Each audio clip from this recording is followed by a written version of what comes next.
আপুনি খগেন গানটো কি ভাবি লিখিছিল? খগেন গানটো ভাবি মানে মই তো গাইস আৰম্ভ কৰোঁ আমি এতিয়া। কি সুধবো কোনি সুধবো আমাৰ ৰঞ্জন যে তুমি তো অলপ সহযোগ কৰিব নাকি সেইখিনিয়ে আৰু দান বৰঙণি আগবঢ়াই দিব। Hello' guys, welcome to our YouTube channel plan blogs. তো গাইস আজি মানে আমি এটা টক শ্ব' কৰিম বুলি ভাবিছোঁ। টক শ্ব'ত এজন আমি বিশেষ মানুহক আমন্ত্ৰণ কৰি আনিম বুলি ভাবিছোঁ আৰু সেই মানুহটো আহিম বুলি আমাক কথা দিছে। এজন বিশেষ মানে আপোনালোকে নিশ্চয় খগেন গানটো শুনিছে। তো খগেন গানৰ যোনটো মৃদুল দা আছে, আমি মৃদুল দাক আমি নিমন্ত্ৰণ দিছোঁ। তো গাইজ চাই থাকক আপোনালোকে আমাৰ টক শ্ব'টো কেনে হয় অলপ কমেণ্ট কৰিব, জনাব। তো গাইজ আমি এতিয়া মানে অলপ মাছক আধাৰ দিব যাই আছোঁ।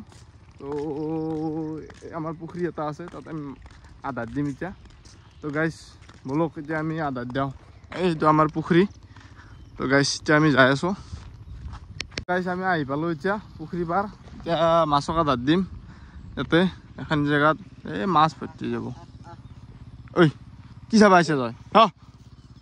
গাইস ই আধাৰ দিবা গেছি দেখাই আছোঁ তো নকওঁ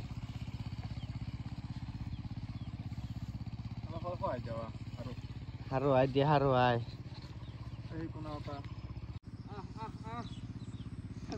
ছাগাল গৰু মাতা দিছে দেখো।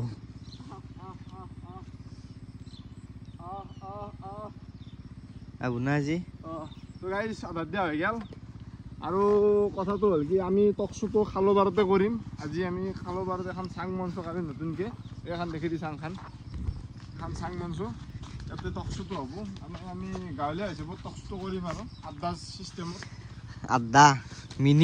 মিনি আড্ডা চিষ্টেমত মানে টক শ্ব'টো কৰিম।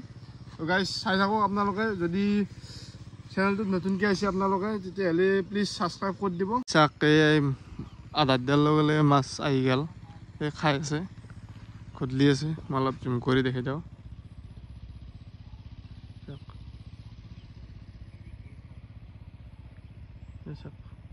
আছে খাই আছে। তো গাইজ কথাটো হ'ল কি, আমি যে মৃদুল্লাক মাতিছিলোঁ, মৃদুল্লা মানে আহিব নোৱাৰোঁ বুলি ক'লাক। নোৱাৰোঁ মানে মৃদুল্লাৰ এটা বেমাৰ আছে, মানে হাগা আছে গাইজ। হাগা হোৱাৰ কাৰণে মৃদুল্লা আজি নাহোঁ বুলি ক'লাক। তো আপোনালোকতো কথা দিছিলোঁ আমি মৃদুল্লাক আনিম বুলি, নল্লো কিন্তু আনিব নল্লোঁ। তো গাইজ মানে কেনে কথাটো হ'ল কি, এতিয়া আমাৰ গাঁৱৰে এটা মৃদুল্লা আছে। তো গাইজ তাকে মাতি দিলোঁ। সিও অলপ খগেন গানৰ বিষয়ে জানে, তাকে আমি সুধি দিম কথাবিলাক। তো সিয়ে ক'ব আৰু। তো গাইজ আমাৰ মৃদুল্লা আহি আছে, বৰ্তমান আহি পাবাৰ হৈছে। এই পাব আৰু এইটো মৃদুল্লা আহি পাইছে আমাৰ। তো মৃদুল্লা আহক বহক মৃদুল্লাক পানী দিয়াচোন, পানী খাব। নহয় তো ফ্ৰিজৰ পানী আনিছোঁ আমি। পানী চানী খাই লওক মৃদুল্লা। তো গাইজ মৃদুল্লা আহি পাইছে, মৃদুল্লাক আমি অলপ বহিব দিওঁ, তাৰপিছত আমি টক শ্ব'টো আৰম্ভ কৰিম। টক শ্ব'টো আৰম্ভ কৰোঁ। তো আমাৰ মাজত আহি গৈছে মৃদুল্লা আৰু কেমেৰা পাৰ্চন ৰঞ্জনৰ সৈতে মই প্ৰাণজিত। তো গাইজ আমি আৰম্ভ কৰি দিওঁ টক শ্ব'টো।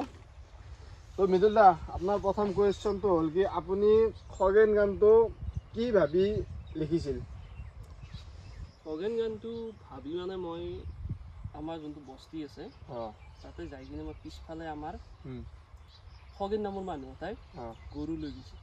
চাৰবে গেল, গৰু চাৰবে যোৱা নাই, কান্দি সি লগত চাদা মাৰি যাই আছে। আচ্ছা, তেতিয়াই মই বাহিৰত বহি কলম লৈছোঁ। আহি কিনে মোৰ মনত পৰি গৈছে, এক খোলা চাদা মাৰি গৰু চাৰবা যাওঁ। তো গাইজ আমি ছেকেণ্ড লাইনটো আৰম্ভ কৰোঁ। ছেকেণ্ড লাইনটো আপুনি কি ভাবি লিখিলা? ছেকেণ্ড লাইনটো বিশেষ মই ইমান চিন্তা কৰা নাছিলোঁ।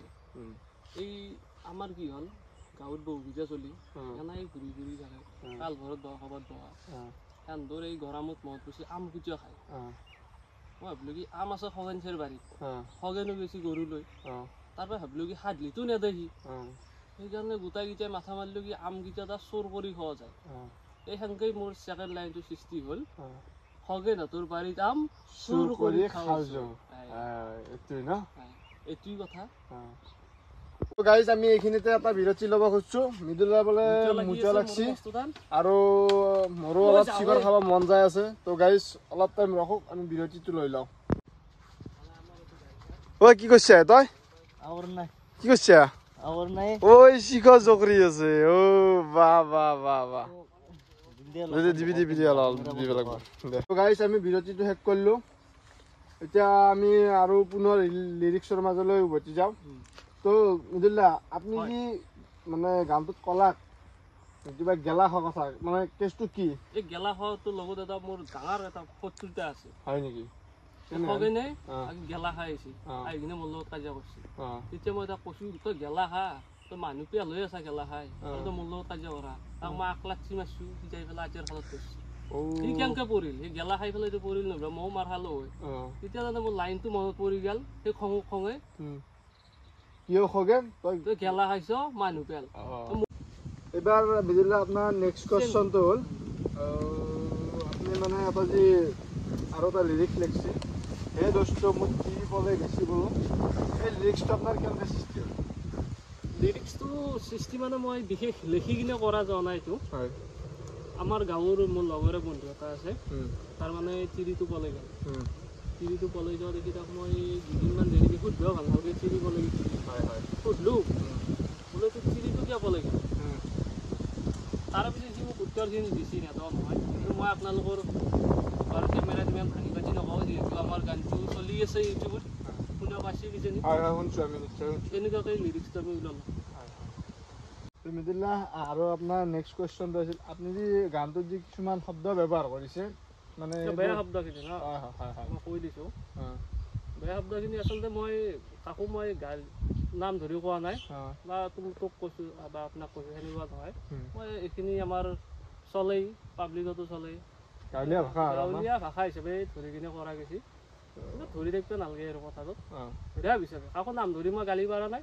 কাকো হোৱা নাই সেইখিনি ধন্যবাদ জনালোঁ আমি মৃদুলাক আমাৰ চাং টক চলাই অহাৰ বাবে থেংক ইউ তে মৃদুলাক আমি বিদায় দিম এতিয়া তো গাইজ আমি এনেই ধেমালিকে এইগিলা কৰিছোঁ দেই আমি ইমান ডাঙৰো মানুহ নহয় এনে অলপমান এক্টিং কৰি দেখিছোঁ এণ্টাৰটেইনমেণ্ট বেছি ধৰি থাকিব নালাগে কোনো আমাৰ পিছত দেখি এটা কেমেৰামেনো আছিল কেমেৰামেন ময়ো কৰিছিলোঁ শ্বুটিং ভালকৈ কৈ দিয়া বোলে এইগিলা নাই জাষ্ট এক্টিং হিচাপে কৰে ফান ভিডিঅ' কমেডি ভিডিঅ' চালোঁ আৰু তো গাইজ যদি ভাল লাগছি তেতিয়াহ'লে নিশ্চয় আপোনালোকে অলপ সহযোগ কৰিব নাকি সেইখিনিয়ে আৰু দান বৰঙণি আগবঢ়াই দিব আৰু লগতে আমাৰ চেনেলটো ছাবস্ক্ৰাইব কৰি দিব শ্বেয়াৰ কৰি দিবচোন এটা লাইক কৰিব নালাগে এইবাৰ ডাইৰেক্ট শ্বেয়াৰ কৰিলে হ'ল শ্বেয়াৰ কৰিলে লাইক আহি যাব ছাবস্ক্ৰাইবটো নিশ্চয় কৰি দিব একবাৰ লাগে কৰি দিব একবাৰ দেই ধন্যবাদ জয় অসম জয় অসম